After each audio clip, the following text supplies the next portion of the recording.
Emobiajo, Emobiakwaba, and Numrediba TV SYZ. Your number one a year political talk show in Ghana. Gumbe show as usual na a year Thursday, the 11th of August, 2022 in the year of our Lord. Midi Edi Mugabe Maase. Ubeti me frame atam kolega biga. Bema ba wani ya huwafeka tesana nado. Mina enenyu midi jumedi nyina ebrewo ewo eye TV SYZ so bia wa manane o live wa TV SYZ Ghana on Facebook so Facebook live ana YouTube so TV SYZ Ghana na ene nsam no edo so papa na nsam no emodo Canada moa ya ono ewo kosomfo aso ye wode nsem bia to dwa say why ready say eja special prosecutor nsem ode abadwa efa krono kata share proya eja ekoso ewo tema Port and Harbors Authority no ono so no ye ka say de ne kokoto a why krado Fitch downgrades Ghana's economy to CCC after S&P downgraded to CCC with negative outlook. And when something na at say na enumri asio ni ketia nso no e de nsem bi atudwa wo ye national NDC for yen general secretary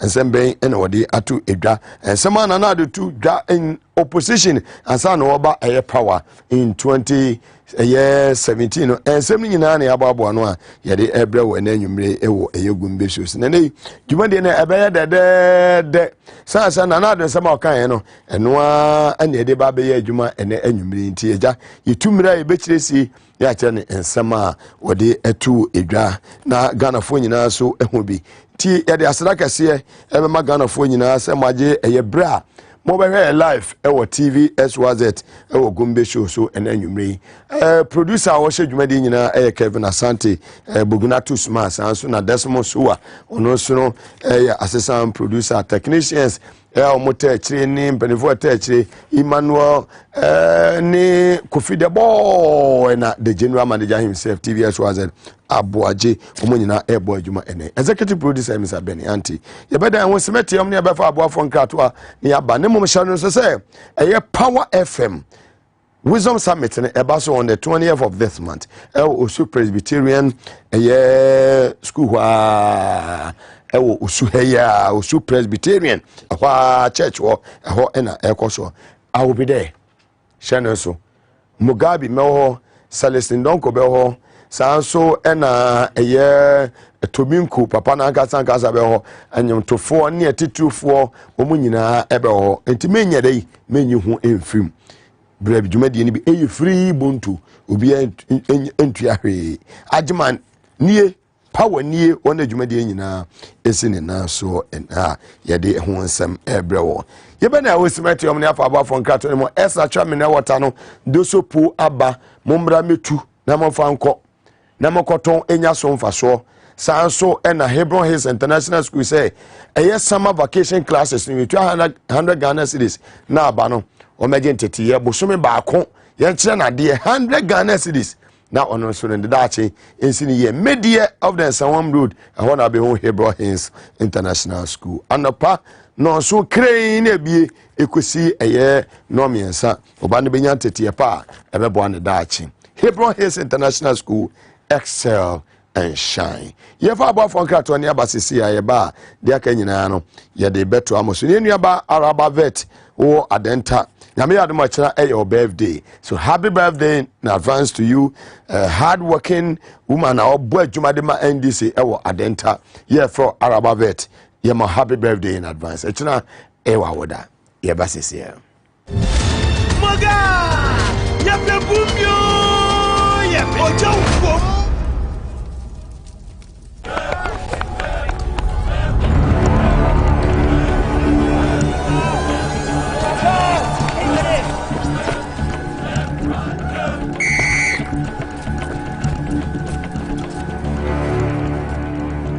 We are one man short. Should we invite him? Yeah. It be old cargo. Can I join you guys? Yeah.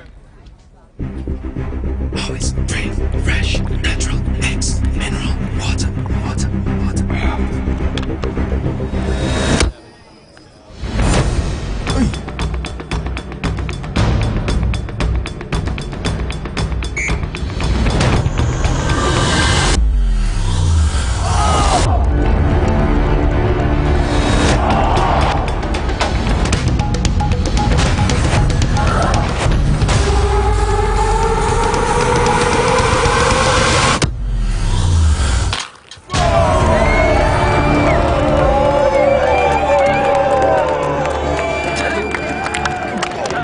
still got it. Always keep hydrated naturally. That's my secret. Manufactured with the primary aim of preserving nature's finest minerals necessary for a healthy mind and body. X Natural Mineral Water. Simply natural.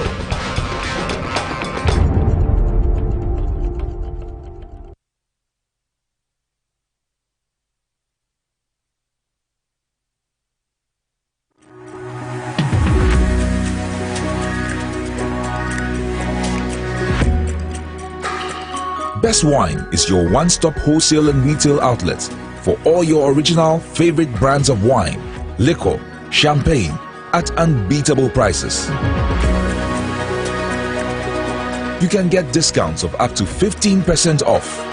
We provide customized solutions for your events with our event planning and catering services. Buy your well-stocked hampers from us at great prices. Best Wine is also a major distributor of X Natural Mineral Water. Locate us at number 34 Ni Norte Nyanchi Street, Jowulu, or call 050-761-3900 for delivery or for more inquiries. Best Wine, caliber of wine and liquor at its best.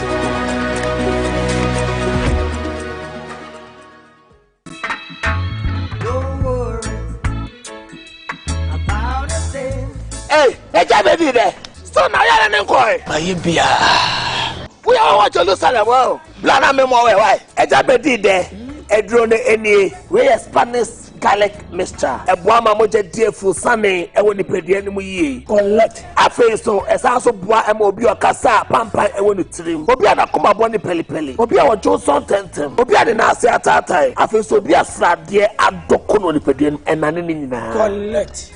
Eja, we also Spanish garlic capsules, a supporting immune system. That's all. Shannon so, Edroy, and Yama Oba wa fair through. The Oma Accra no for. Accra Onya in Fear Duminu, Intimin Fair Dre. Fre 0266 114111. FD Ashisha sa Ijedi Nkra Tuoyimu Adia Tumuse.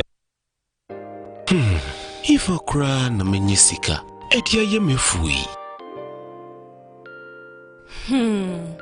Ehin fa na menya bosia edi atre medwuma yimu. Kai kra mabre mi yebusia ato taxi fufu. Suhum Rural Bank. Suhum Rural Bank.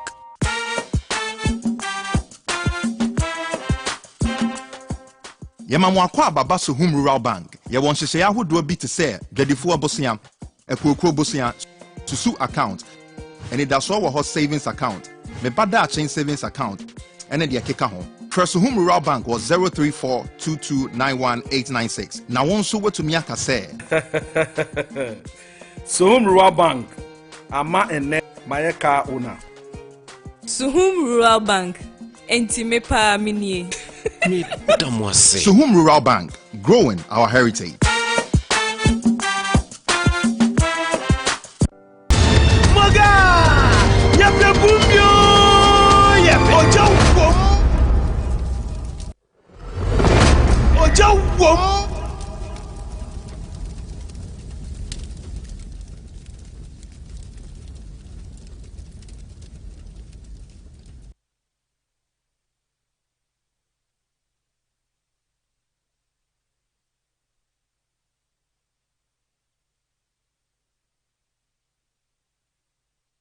That's the Majumu Wakwaba, a TV as well as a general manager, Mugabe, where said general winning problem, may said that Nemum, Bibiani, and now the Subono, Eddie Abo, a year. Producer Kevin Asante wana amame enenwumri maniso she was me mojamum emma eye Ghana fonti jadie eneme so a let's just say Kevin Asante ja and was me so emfa emma no producer papa one assistant producer Desmond Soa Nana Akufo-Addo His Excellency the President of the Republic of Ghana and enwumri si wutie and 11th August 2022 na baby will be a biwasum netie and sembia Kaya mrebi etwemono ene meba kwasi bro ne beka se be reflective but emma kwamponi enko yachi in 2016 abra Nana Akufo-Addo wo pe eye tumi ana wabedi eye Ghana manso no ensama wodo wa kan nyina no eno ene yi meba na maba bebibi mu ede akire wo na wonu sɛ Nana Akufo-Addo e obi a omu Ghana fo enam sɛ Nana Akufo-Addo ye obi a ne ho ofɛ ne ti efɛ ne nimu efɛ ne tiko efɛ na so ntemu efɛ kyese untumi dabi yakase obi ho nyɛ fa oba describe nipa de sɛ obi wo ye chimpanzee ana adwe ba Nana Akufo-Addo ye obi an ho ofɛ be matenten gramo ya kyese o hye ne kiki ya wone wo kasa o sina kwanyama wo say yes be manie under the Fourth Republic amampanyifo ma bedi eso dwoma amo atamesio Rollins Okufo obi enwe say Nana Akufo-Addo pa ne president an ho ofɛ nti o kasa kyerɛ wa o ka fo kyerɛ ko a enam na ho ofɛ nti no wo de bɛkyɛ no na president an ho ofɛ o ka fo Nana Akufo-Addo tie mi yie me se president an ho ofɛ ye o ka fo a kyerɛ Ghana fo Nana Akufo-Addo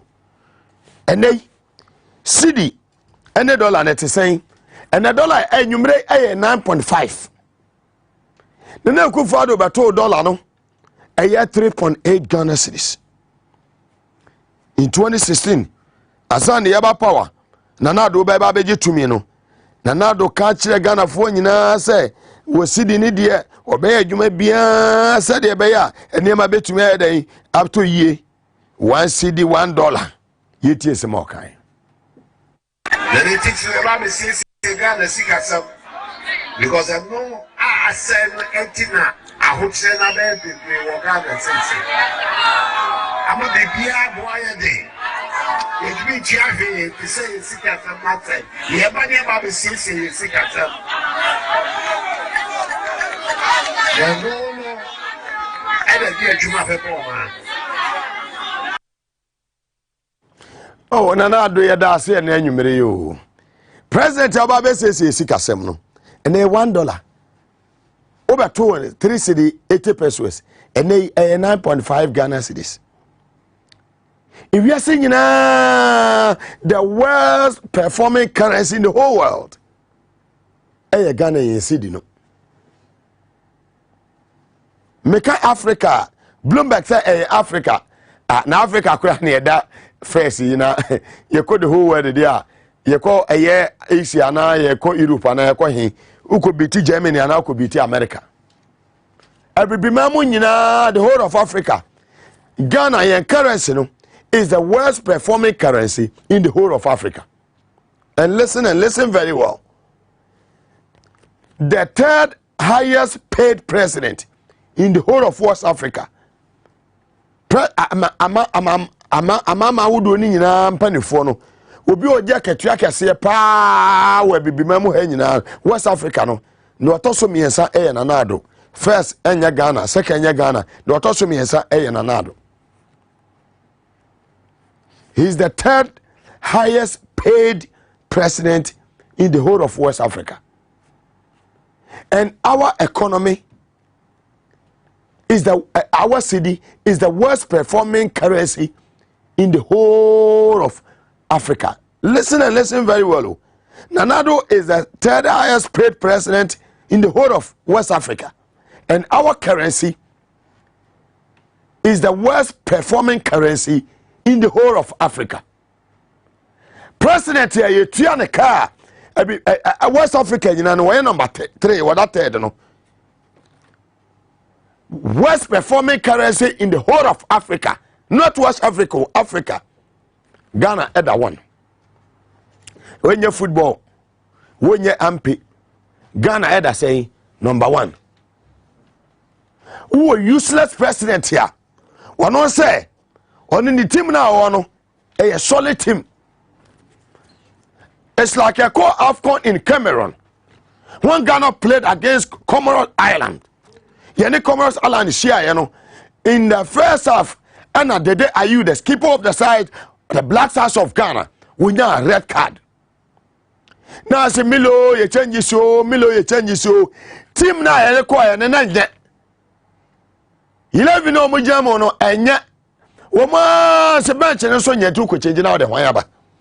ena milo Ghana be show yes Comoros Island for ne omo ma afcon ko mo bi do omo sha na Ghana te omo sha na Ghana te sa afi kwa de ye bobo ni wie ya lu so wie ya ba fie no abante bi e fra ne Benjamin Tete ena obo Hall City ena okodi okoto blow bi referee ne to an dressing room say wo Ghana be bon World Cup qualifying te okura won ko bi ona san de record ne kwa kire ne wo dem ho etese na na do memoy Milo in 2010 in South Africa. Me free London. I traveled from London to South Africa to cover the World Cup. Now the last of Olele, right fullback John Pencil, left fullback Kansa do Sape, Jonathan Mensah as a poisson, John Mensah, and Abrante de Ayu Kojo Asamoah, the last of Sule Muntari, and Abrante Kevin Prince Boatemo, Anthony Anand Pablo, who plays his first game for the Black Stars of Ghana on the 27th of March 2007 at the Rosanda 35,000 capacity stadium in Stockholm in Sweden. She squad no.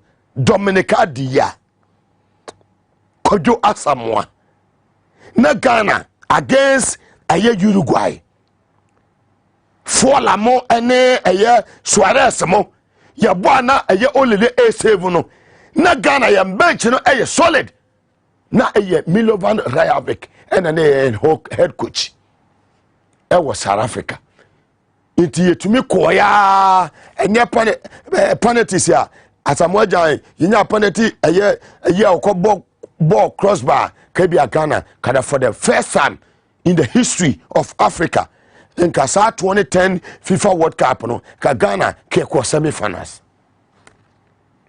And today look at our country.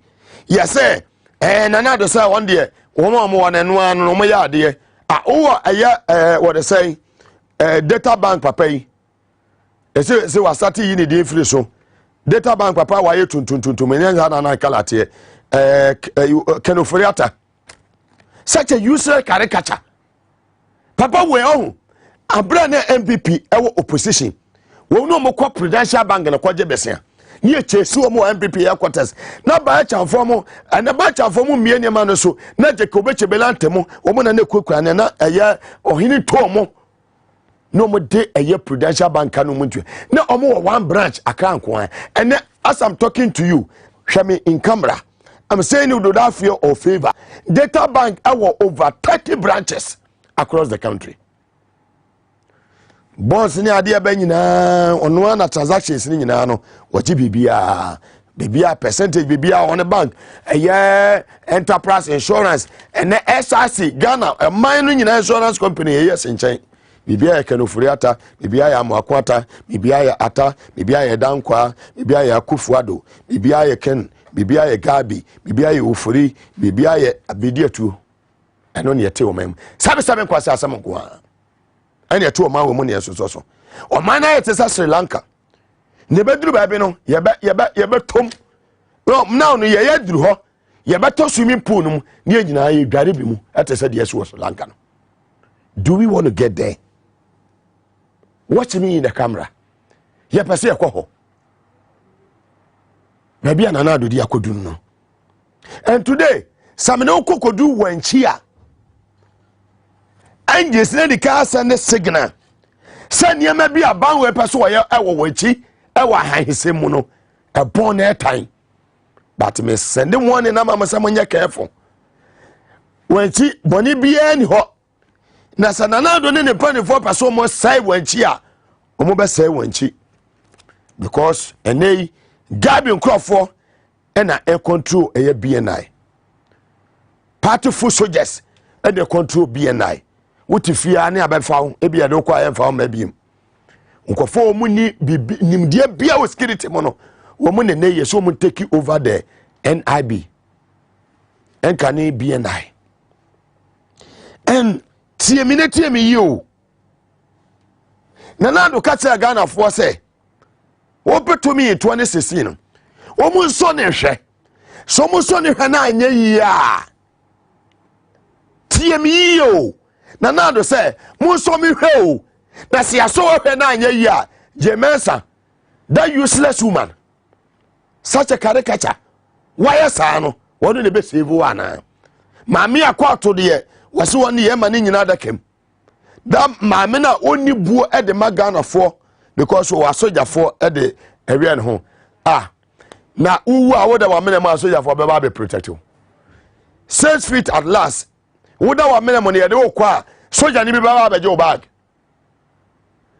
soja ni bi ba be wura amena no so we supreme court judge na no way wonko na abeko 6 feet at last die was asese wa bia ne be hu akonta nene jemesa nanado sama o kan ye no wonte di a nanado wa ko ene we de ekoso ewo eye Kenya baba yo ko nanado o mampanyi a wabon we yo mampanyi a ohwe mmiri omo na woni Ghana fo kasa wodi buo ani anidi ese efata e de bagma Ghana fo sananado yo obi a owo mmiri no ohwem na okasa woni me se oni chimpanzees ena ekasa enye woni nwi ena ekasa na mom okasa e kire Ghana fo a nanado hwe mmiri omu no ohwe nanim no anu ohwe Ghana fo na okasa che over 30 million Ghanaians okasa che no say we are not chimpanzees, we are not monkeys.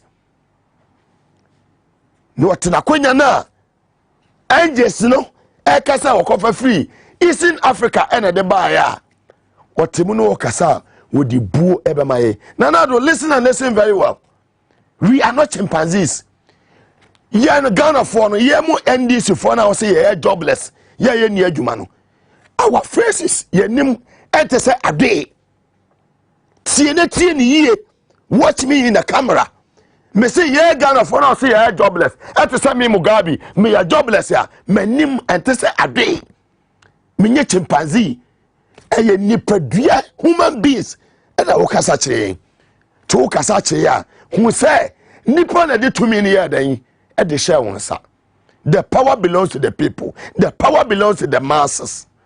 Do kasa kire ya eni diem ni ahobrase mu wodi buo be magana fo na wonni yatam say jobless people na omuni ni adwumaye no na we supposed to create job for the citizens. You are useless wabon sabe me kase o ye president wajimi a ye be kase me di watam but say the Kennedy Japan kan and say MPP fo nyina mo jimi wonim die nti a wo belong to MPP no metimi a describe mo say the Kennedy kan no e betimi abasay no kre enyame na me kan ho Kennedy say mo jimi wonim die nti o belong to sa political party friend MPP no it's in the public domain and I will not play it with all due respect because you are occupying the highest seat. You are the first gentleman of the land. You are the commander-in-chief of the Ghana Armed Forces. Meet me tranka se wajimi. Ba wunya sa wofom. Ya ni ahun Africa o, nanado. Jomama ni ahun Africa. Sami Jamfi ni ahun Africa. Esedun Ketia ni ahun Africa. Chamofo Sopofo ni ahun Africa. Akamba ni ahun Africa. Hanabisu ni ahun Africa. Alhaji Sinare ni ahun Africa. Hwe mema titiri wadi NDC anim. To who kasache Ghana for na kase the jobless NPP. Watch yourself in the mirror. Asa no abe kasache. Period. Who kache Ghana for say and try won he. Say try won anya yi a that ka o yensem. So na Jemesa wo ye dey. No how to say. Let's listen to Nanado in 2016. Try me. Mo try me na anya yi a that ka dey o mensem. Yete Nanado. Afi mo so me be.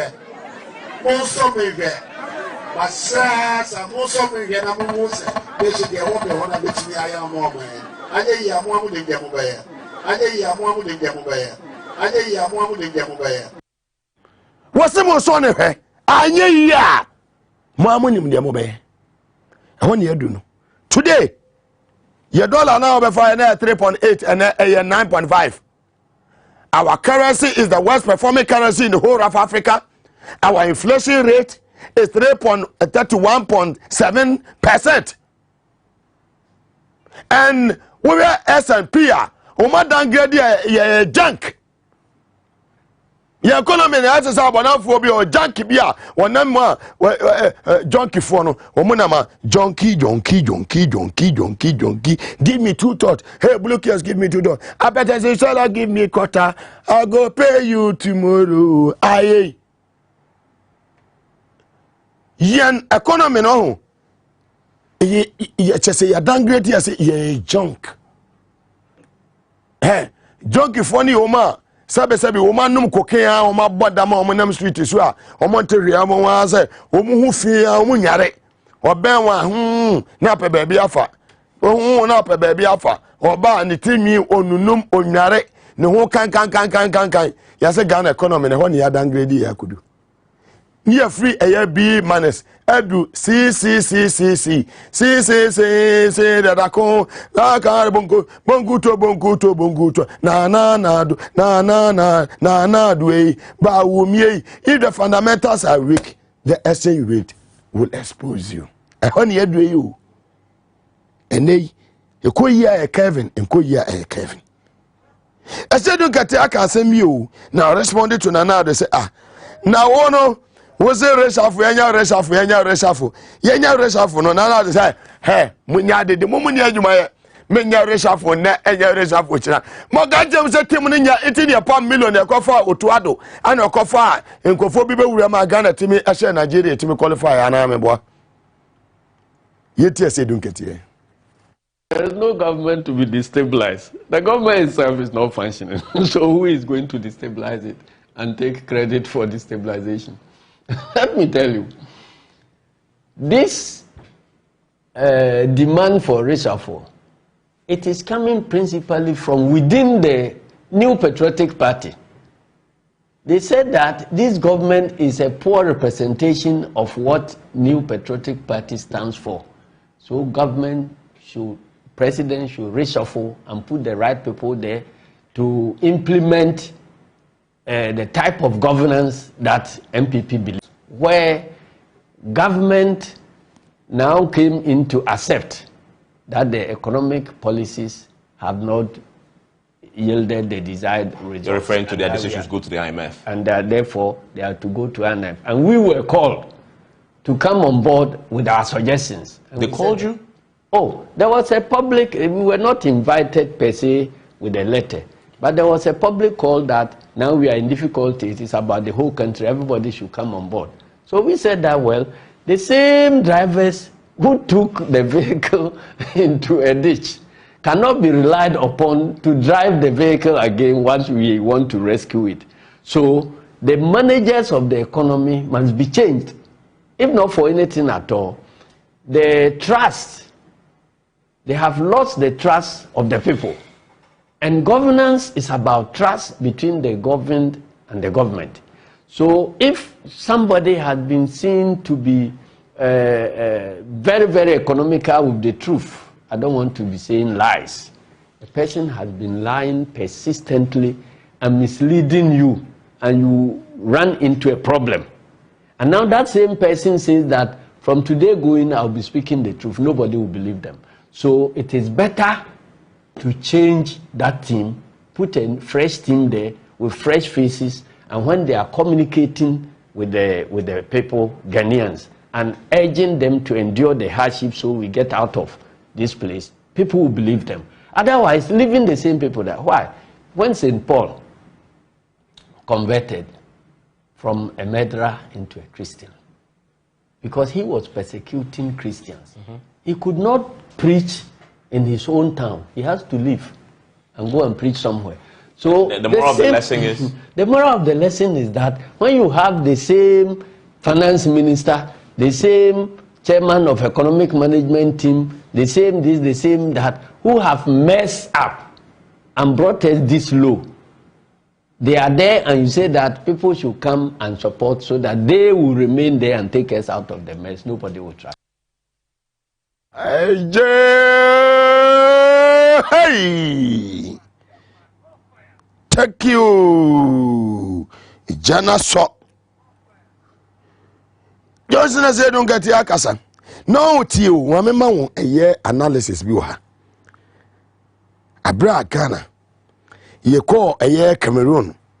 ya am performing ewo AFCON no ne so team ni nye ene bi se change coach hwe won se yakwa AFCON no coach Otuado no kata kirika team no ho na so ka se AFCON no onko obesti away etesa John Mahama in 2020 woye din ya olusu ya waje tumu no wo se munye kom na mudie munye din nyame bako ama no ene nyame ye den ekoma no ye ko aye Cameroon no na ye wo defenders ene ye wo Milo ni ye de na ko South Africa mana ko gidin na Milo kura ansa na obekọ South Africa no mekai Ghana ene aye Latvia ye bo sa match no e wo Metenkens.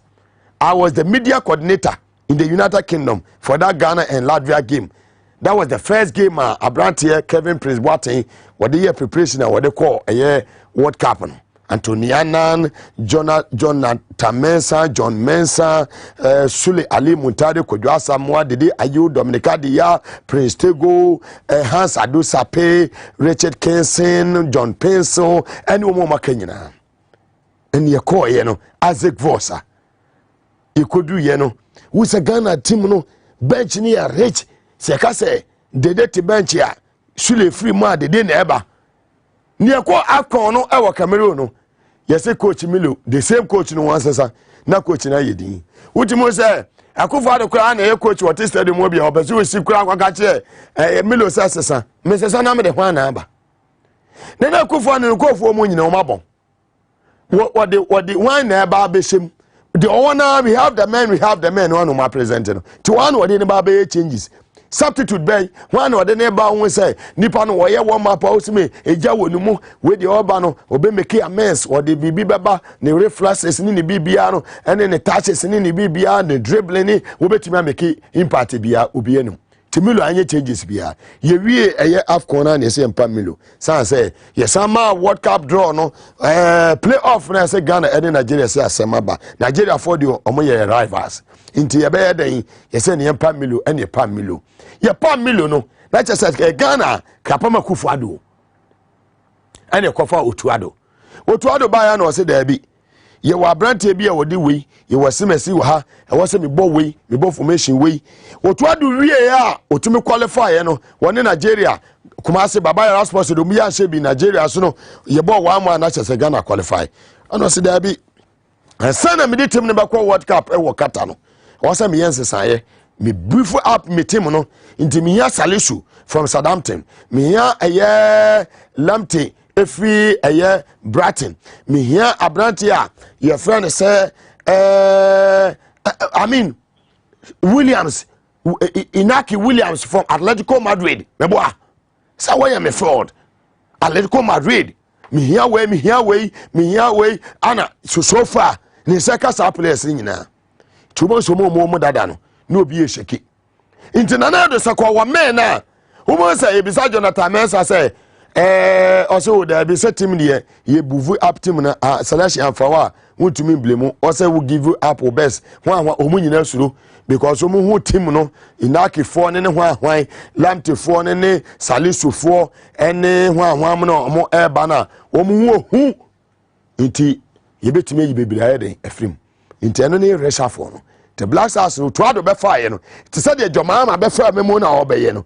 sa pepepe na start echo e wo Black Stars no but na dey say ono team na one is the best team awakwa awafeli the worst performing currency in the whole of Africa yeah inflation every 31.7% we say is the best team we the president I say we nya send from the Americans we Jimmy Ebeka me do attempt we nya send from the Anacha say we useless. I don't want to meet me a catcher, said the Kennedy Cano. And today, we are near ma eba S&P4 downgrade Ghana. You see a junkie.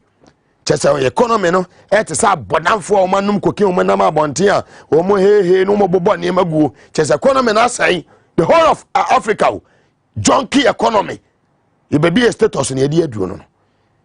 Tuna mo junkie for no more, her woodum crofum, a unam Colombia wa. Umutimi nom cocaine no mafwa ehia ono de we wani mazi hey masa mas omo njina no mo pai kalo do a tafo pankro tafo crofom CPC yeah cool tafo pankro no som sawam sawam ado ajiri ya ko sa pepepe no omokasa ne nyedai ensiso omo ne jonki fo no sa ne describe Ghana economy no ena na ado nam ena me change kanofurata me busu ani obi aka je o se change jane sa ken fa kwa oba crash here to the jane sa emai na yes one yes Ghana card ena wan digital man bawumia ena Ghana card no say ukura ba kokura more than 1,000 interchanges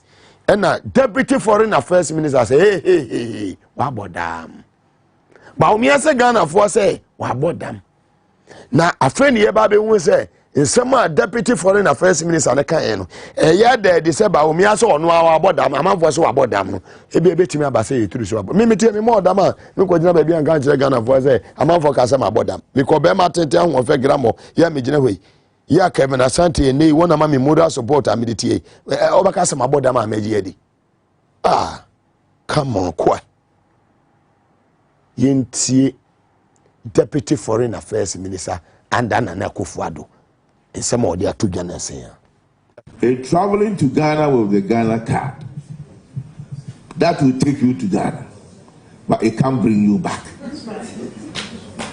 That is very important.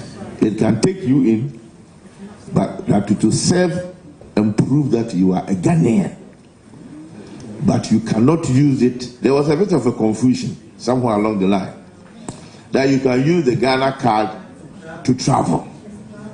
When you generalize it, it creates problems. You can only use it to travel when you are going to Ghana. That one. Even in some countries where they have not agreed to that bilateral arrangement, they will not. Their immigration will not allow you to pass through their system.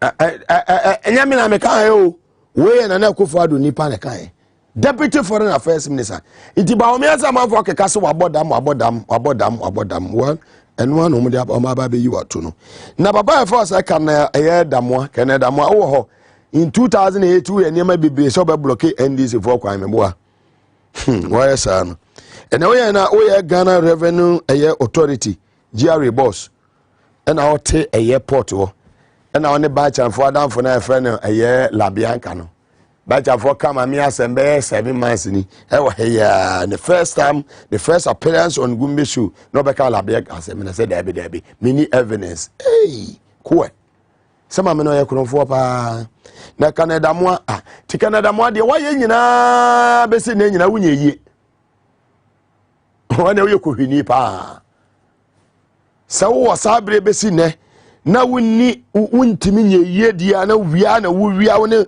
Ghana fo bi ma kan bo ma mu wia dia na we very useless Canada mo yeti nsema wakasa special prosecutor say Labianca on metua ne sika no on refund this kano sika wo so kotua wantua wa bokro no Labianca no maame no ye fa ne Jacqueline boa no nye Kofi Amaboa elembelefo boa ne bio wo free Western region ba wo ye boafo na abone wo mutimu ne bia nye Kofi Amaboa mo de ne bia na maame ne tie wo ye council of state member omo mutu na Nana Akufo-Addo fo se na do omo appointment a ope obi a wutimi bokro no makro no ye fe wutimi wia obenya bia die no ne dan se de kwese na ntachi anas video mo kan na odeka otonton abuso agya pade obenya bedi ate no wutimi wia wo bokro no makro no ye fe PDS boss contaminated for wo bokro no wo dress kro no ma na ye fe no na na do be po asem maame no oye council of state member obi otuo mampanyin na Nana Akufo-Addo fo inti no obi otimi bokro no ma ne ho eda ho ye fine na Nana Akufo-Addo epeno osan eye board member de ma eye Ghana Port and Harbours Authority AGPHA ewo eye tema sa ma mi ya efe ne Jacqueline Boa no ho asem ne ye ka no ebesi na Nana don kan hwe konfotachu amade oni akonfo ne di nkomo aye se dabo ne nemba obi o ma na onu mu nyina enenam ni tie nsema Canada moa special prosecutor friend Kisia Jabi ni fidie no why ani yi na emia na no afi no say we small boy. How can you say the special prosecutor is a small boy? Such a useless man. Ghana versus NC you were the announcer DNC in the army.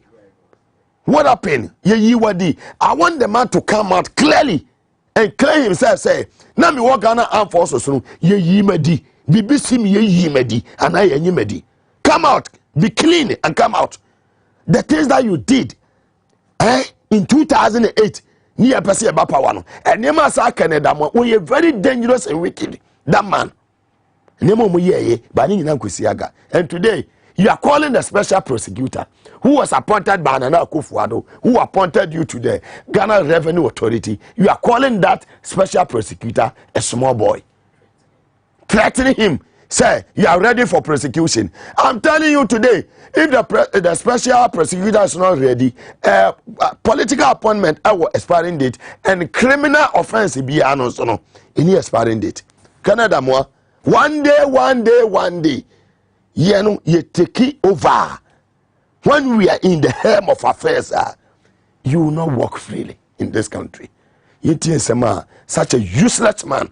Ya fidie krono fidie ta comfortacha mo ya obo mama fo wia o my way e revenue ese nya yenya no fidie na yi no special prosecutor fidie na yi na obo ni muntoku a waya ne so ne na no ye tie sebe nsomfo a wo ka kire special prosecutor report purporting or coming from the office of the special prosecutor trying to indict the deputy commissioner of prisons and myself, and if anybody who has read that report very well will know the basis of that. And luckily for me, God is always on my side. Before that report came, that person had made a statement to some people who had come to them. He was going to publish something that will discredit me, and he will do that. And I even sent people to go and tell him that he's a small boy. I'm older than him. I have lived a meaningful life. If he attempts to destroy me, it won't be easy for him. People have tried it. I have survived, and this one too, I'll survive.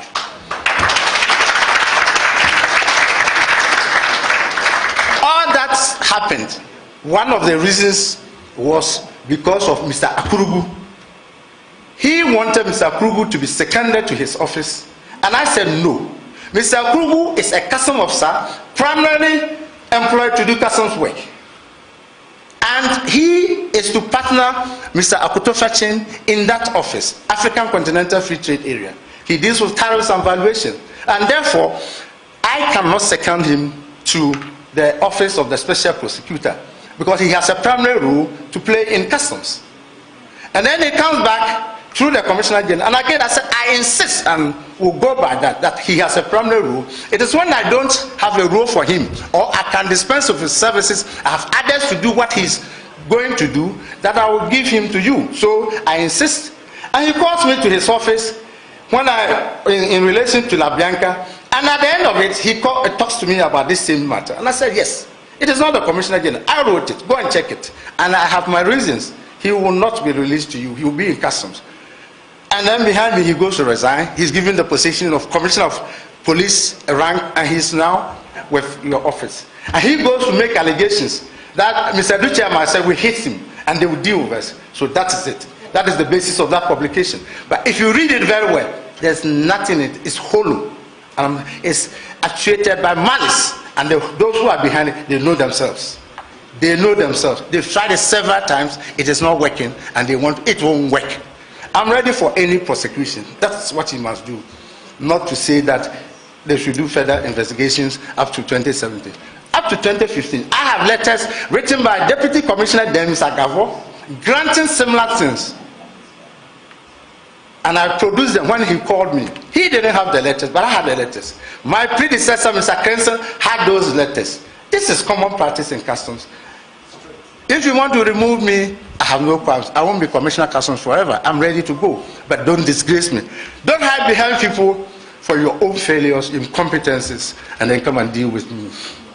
Ladies and gentlemen, this is serious business. When you have a whole commissioner and a deputy commissioner being disgraced this way, and you have the tacit support of people who think. Hey, shut up! Who the one carry on be our de casa what a special prosecutor? Who are you? Canada moi and so what? Shut up there. Who threaten special prosecutor? Will be okra to me a high court judge ekura. Who threaten? Nanado, yenyina nanado, nana ho friend na PSA. Nanado, appoint you be so on special prosecutor. Who threaten so a small boy. Now we a big man. Useless man. What dia ho Africa? Kwa fa mere na hwe wanim. Na be wo sa wo dia ho Africa. Such a useless caricature. Ye wo di kisi ya jaben. Be ma ho Africa. Wo di na tem. O fere kura. Kwe. Wo di tobo Spanish garlic mesa da roma enwumre ye de segment nyina ebrewo. Saa so na Spanish ginkgo capsules. Ye bedan ho semeti omo na afa abo afro nka to ne ye ba. Ye ba de aka nyina ye besa de ye de. Ye besa de atoma. Na me guess ye ba echamfo. Nei ye bebom matamidu akasa o. Matamidu akasa. Ye dan ho aba. Ensema matamidu aka nyina ewurade nyame yi. Ye ba bebi mu de amamu enanwumre. Ahaye TV SYZ. TV bia enum adobia so nka dem sasa ye nto adu ewa ha ye ba sesia Maga ya pebumyo ya ojo.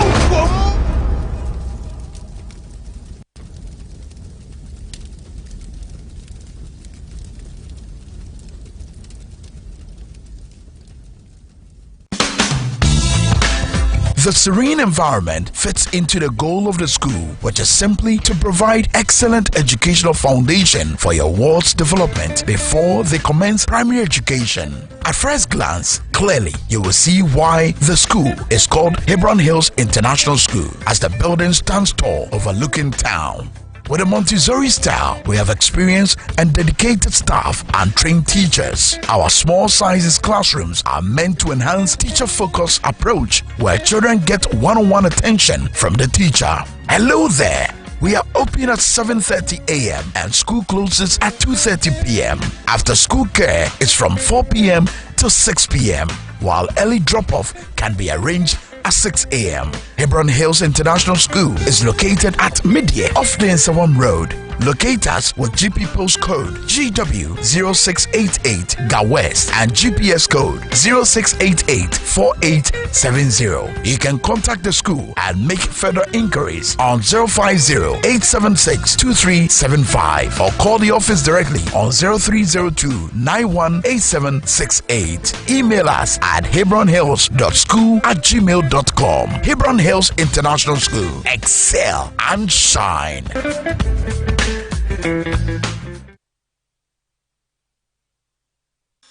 At Magdan Shipping, we saw a chance to invest in a logistics company whose technology streamlines shipping operations. Perspectives like this has made Magdan the leading cargo consolidation manager. Clearing and forwarding come with speed and dependability. Cargo handling, air freight, transporting, transits, warehousing and bulk logistics. With branches in Africa, Asia, Europe, USA and all over the world. Magdan Shipping, your total logistics partner.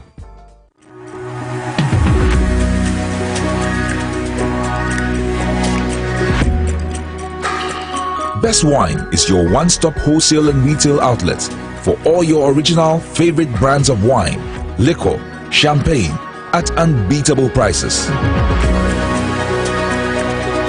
You can get discounts of up to 15% off. We provide customized solutions for your events with our event planning and catering services. Buy your well-stocked hampers from us at great prices. Best Wine is also a major distributor of ex-natural mineral water.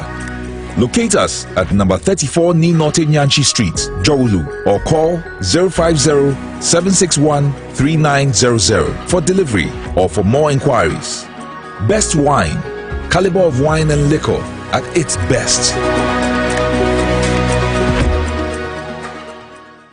Nyansa Shase, Oni Yamisro. Power 97.9 FM for the Wisdom Summit 2022. Abobazi. Watun Safre. Reverend D.Y. Donko. Counselor Donko. Reverend Dr. Charlotte Odro. Safumame Counselor Bako Pe. Dr. Eugene Ba. Oye Embryologist. Na Elder Dr. Nana Amo Toby. Chairman of Tobinko Group of Company. Onusuri Baby. Wisdom Summit 2022. Eye Power 97.9 FM. Madumezini Sinanano Denoru host here. Ajimani Awani. Osu Presbyterian Church Auditorium. A hot noye venue. 10 a.m. and apartment Bro Unitai. Neas Jumezino Ashishano. Saturday 20th August 2022. Isaiah 33 verse 6.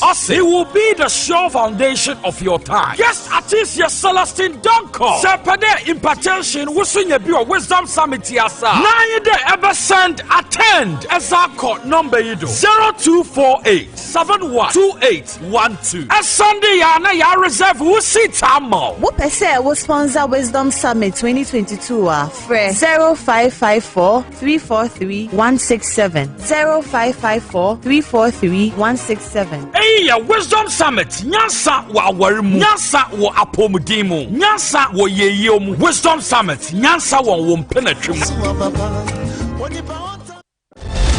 Maga Yepe bumbyo Yepe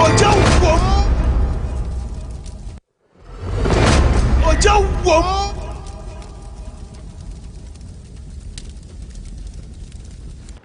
Esama kwa ba na nwumre edeba eye TV SYZ Gumbe show enwaso eguso awhwe live na oti wiasa fana ba bia mo Germany, France, Belgium, Italy, Netherlands, mo United States of America, United Kingdom ya mo live ewo eye Facebook no TV SYZ Ghana sansa on YouTube eye TV SYZ Ghana evas da kese my abo for mota echi Spanish Gallic Mesa na capsules omo eta echi sanso na Magdan Shipping and Logistics omo so Prosa Joy for Etachi to paying capsules and to paying when for so Sulak Natural Clinic or Ostek Real Estate or Munada S Natural Mineral Water and a Hebron Hills International School. Madam Makahobi Netachia Yadi Jumedi Ebro. Me guess and Enumri a Deputy Ashanti Regional Secretary Hopeful Ba Echamfo Ba Mwakwa. Okay.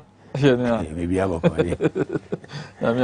What do you? What shall I see you? Na enanyumre de ye bagoro nsemo ho nsemo ho nti ye be la bianca se wonim no papa wonim la bianca because by 7-8 months ago ye sati Gumbe show first appearance on the show na beka la bianca say many evidence into Togo and say munga uka say what evidence ya ma me no be support ene eda ho aba special prosecutor na juma matter medium so akasa sure.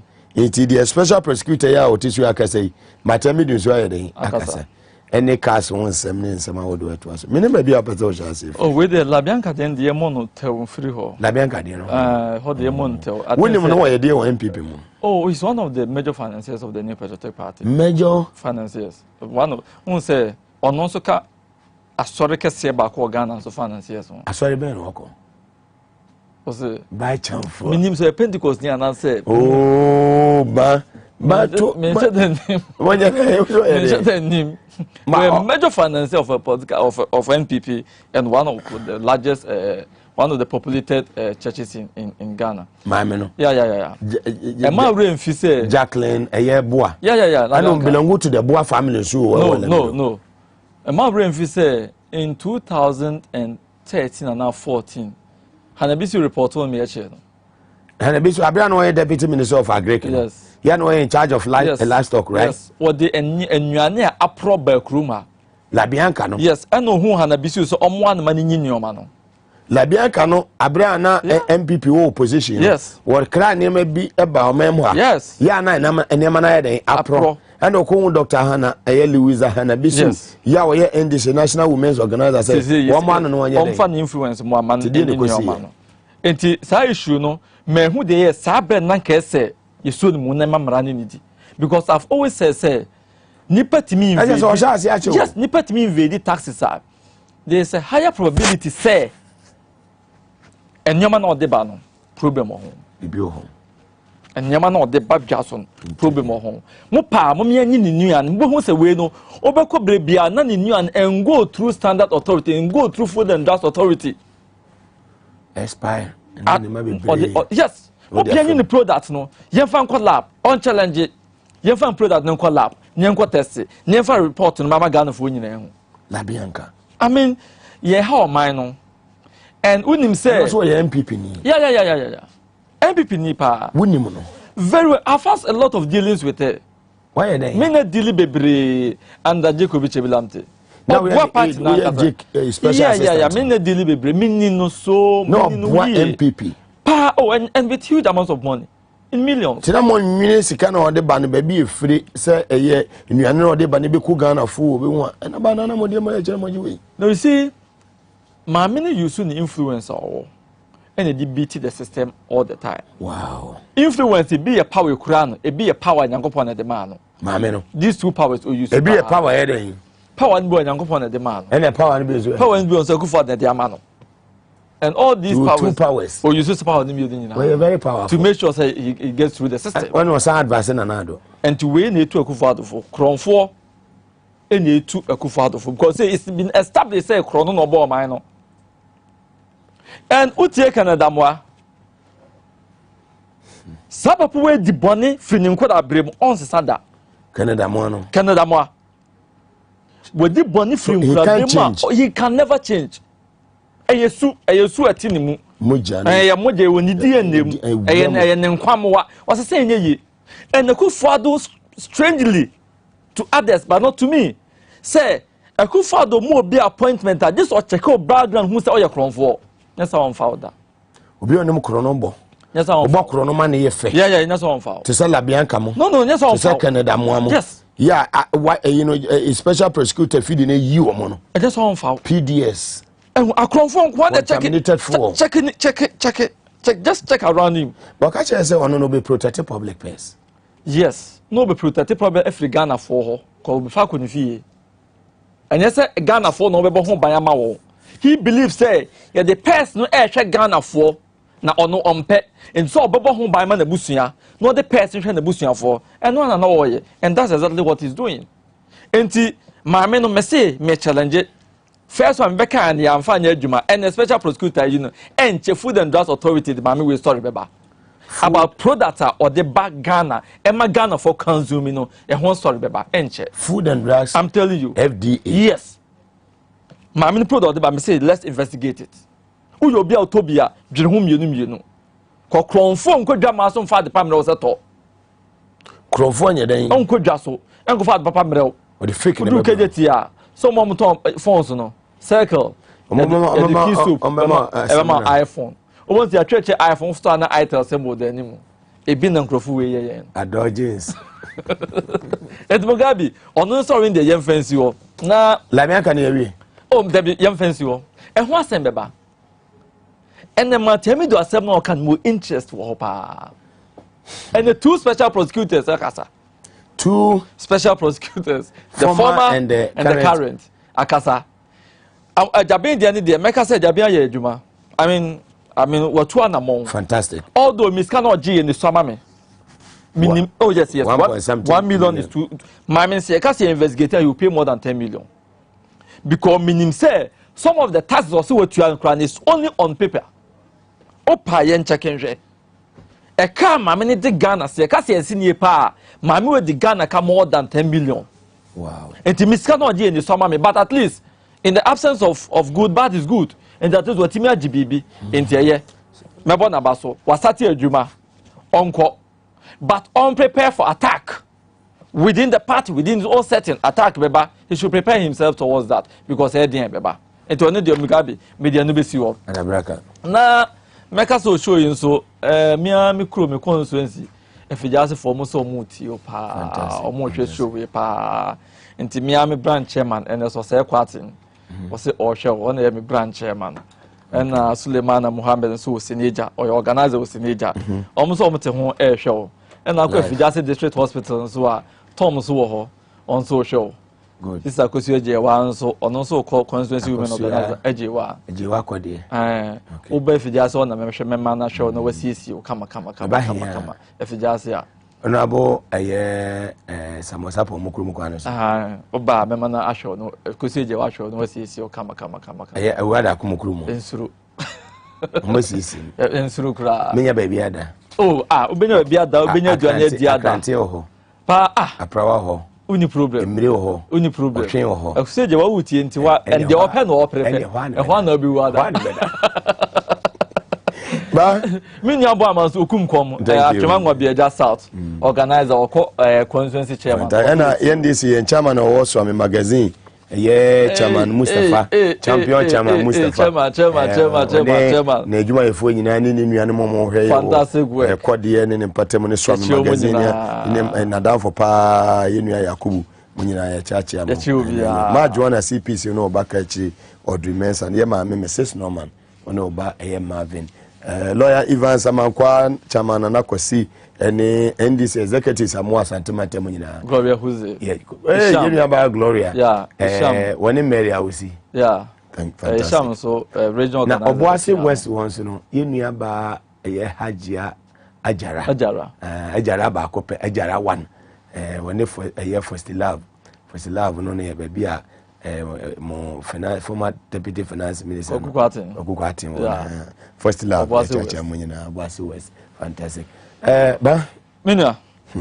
Inti yenno dabi o ma mehwe mo inti we nyina ya Matemi du nsem na okai na Mugabe ubi pages na kakra wo mu aka ma. Inti enen kwa na papa ohwere we nyina.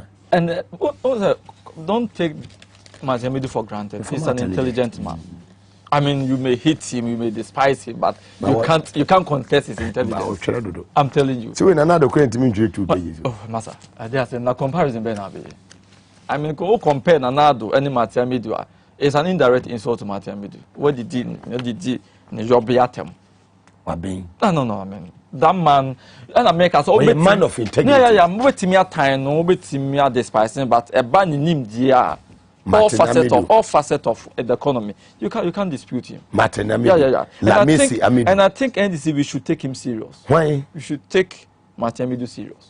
Martin? Yes. Lamisi? Yes. Amidu? Yes. If I have opportunity to meet any NDC leader, we keep talking. We should take that man serious. Wow. He knows what is writing. And no, me kind of conclusion, you know. Me who say, o entertain fear bia, me entertaining. Wow. And me kind of conclusion, you know, I'm a Ghana for you now. Who say, who say bibi ba na sa de na ba na ehu, and that Ghana for prepare yourself to fight it to the letter. On PCBC. And no asa take ho sem. Martin Amidu.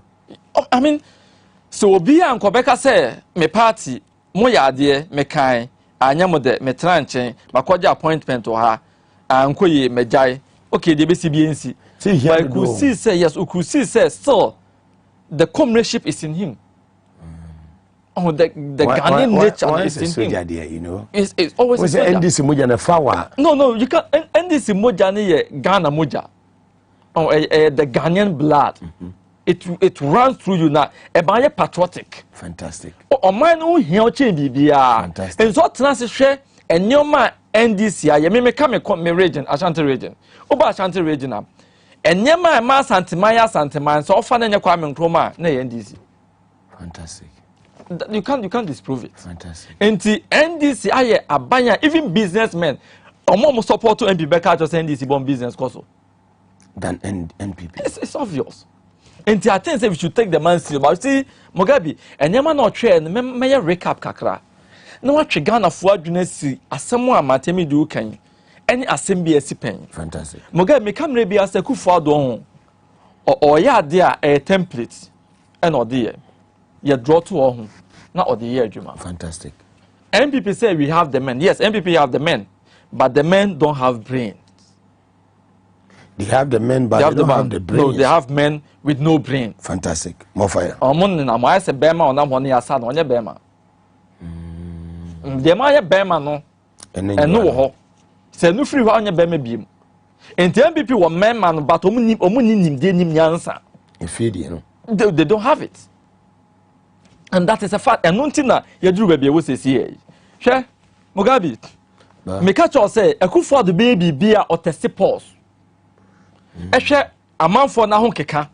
Any job be implemented. As I know implement it. And nothing or testy a pause or ya was so west walk. My cousin we were ya did agro. Or two.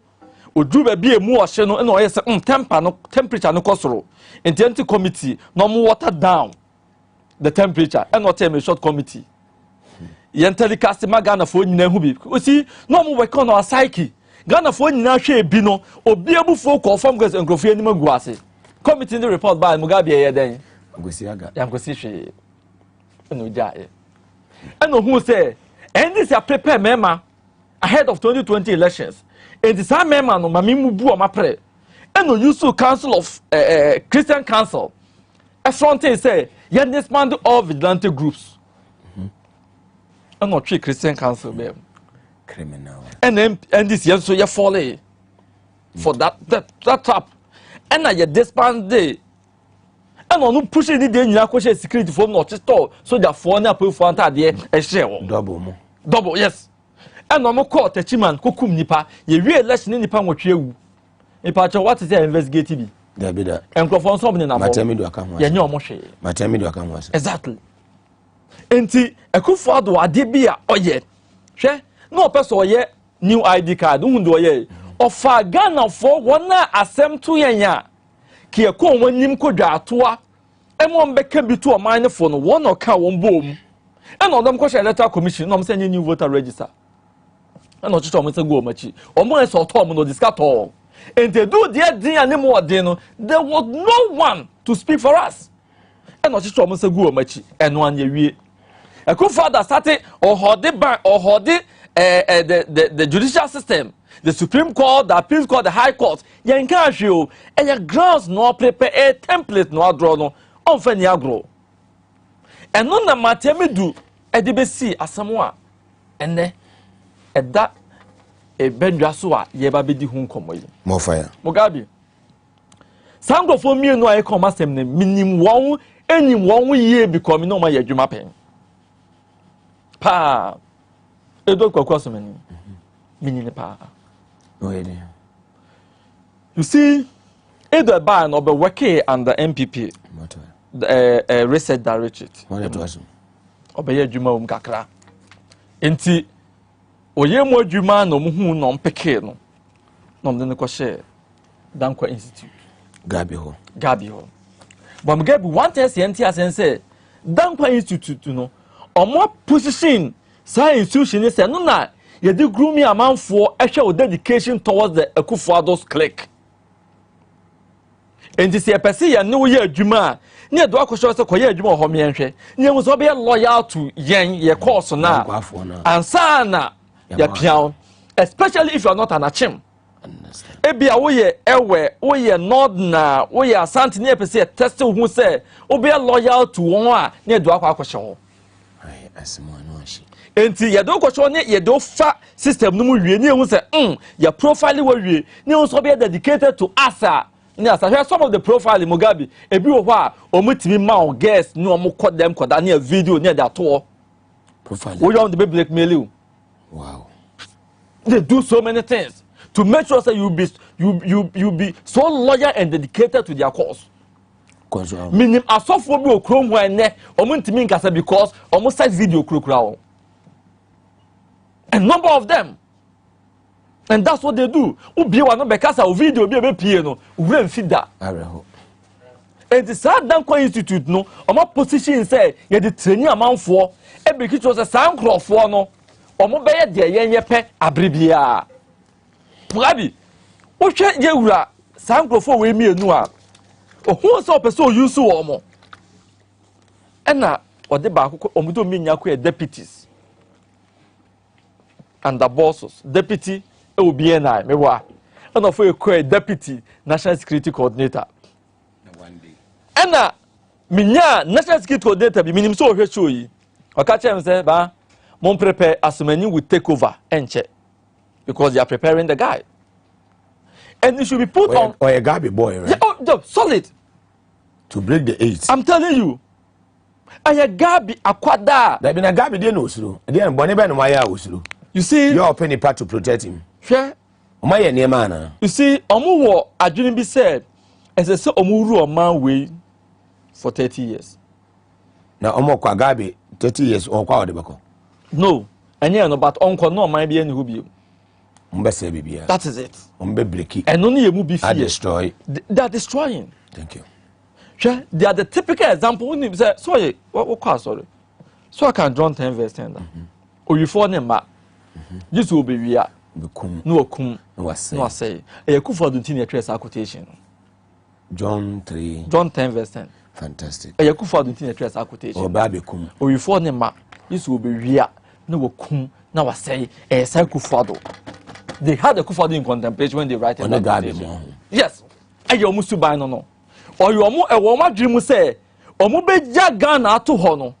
Not Ghana, any Ghana. And only break the 18. Break the 18, that is that. And no, to break means to destroy. Yes. To break means to destroy. Yes, almost all mine. And we should prepare Mugabe Upa for Upa Jai. Even when NDC be really power in 2024, you know, minus any Obeto no that. Yeah, you're best but a better man I say to take it. I could for the per se. The power. Bokomua. So, I want to say the power Bokomu asumdwemua. Ye be in Saniaji. Seku for see entry to Yenju Trasikai. And send your man see any power. Ye be in Sama. Said Omoye. Said ye be in Sama. Ye to ye be a Sama. Yes, sir. They send the coup for the penny be and the Beshanas. Do or die. Then or penny be any level, any plan, anyhow. You meet him. Do or die. Simple. Safinito. Simple. It's not their own prepare. You see, opposition towards the breaking the 8 and ahead of 2024 elections. Fantastic. And to who said, Maria Electoral Commission now missing be a new register with the Ghana card as the sole requirement to get your name on it. Where we was hold the Supreme Court to read. Now there can security agencies. And until as the same found Crawford, minim say because omo na omo beda because omo kumwa ombekum because omo share ombeshi because omo say ombese. These are the guys I need to handle the security of this country. Gabi boys no. That is all. Go no hear omo. Fashion team say some go fear come asem obien whole security background. None of them. Huh? None. Woman security background. None of them have security background. Gabi boys, no? No, none of them. Check their background. Go and read about them. But in another way, at the era, you say terrorism. Aben Ghana, Omu Ragani here one winning dear Nyansa. Say, you are governor to Mutanasi to me planning with the airback, the Ebeko. Well, Papa. Who said, if your police was your pick of watching him say, that's yeah. But I want to say, some California, someone can handle the two major investigative body of this country, no, or be in security background. Yeah? Mama, typical example, only my young boy. Richard Anyagbe. The contest John Boy do first elections. So no, so don't go institute. Mo so no, he's a deputy director, research, office of the president. And John the father going to who's obey loyal to Amayana as an call. So they prepare you. Yes. Not your drop of 5 million. Say Gabi money boom, I know. But that's what it is. De facto prime minister.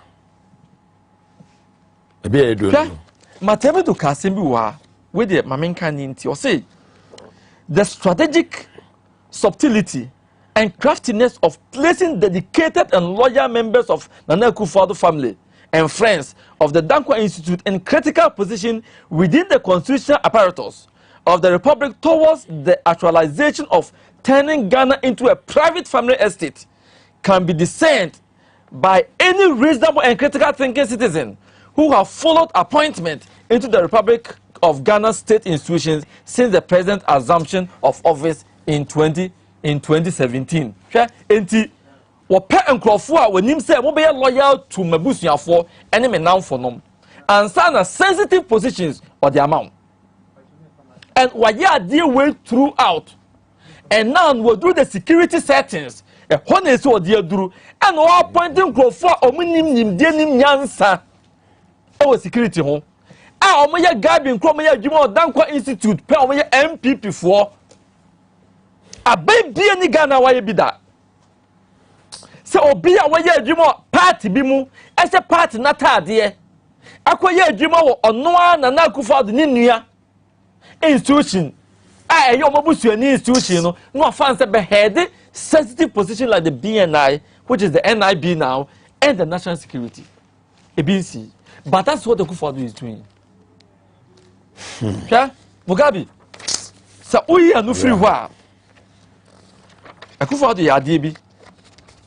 Now I can't see me to be Ghana for the day. Kufadu has repeatedly said, Obe hand over power to NPP. To NPP government. He's not kidding. He's not joking. You know what he's talking about? They are preparing towards it. He knows what he's talking about. Akufo-Addo, take my word, has never won elections in this country. Akufo-Addo win elections that.